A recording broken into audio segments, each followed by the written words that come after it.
আজকে যাদেরকে উদ্দেশ্য করে এই অনুষ্ঠান, কৃতি ছাত্রছাত্রী, এই আমবাসা মিউনিসিপ্যাল কাউন্সিলের আন্ডারে যতগুলো স্কুল আছে এই স্কুলের কৃতি ছাত্রছাত্রী যারা মাধ্যমিক এবং উচ্চ মাধ্যমিকে ফার্স্ট ডিভিশন পেয়েছে তাদেরকে সম্মাননা করা।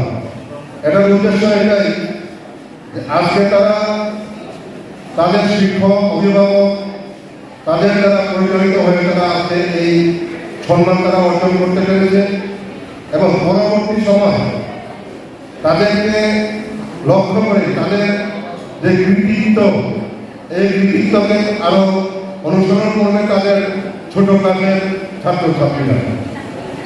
এই কাজ খুবই মহৎ কাজ। প্রাইভেট তরফ থেকে যে কাজটা করা হয়েছে এটা খুবই মহৎ কাজ।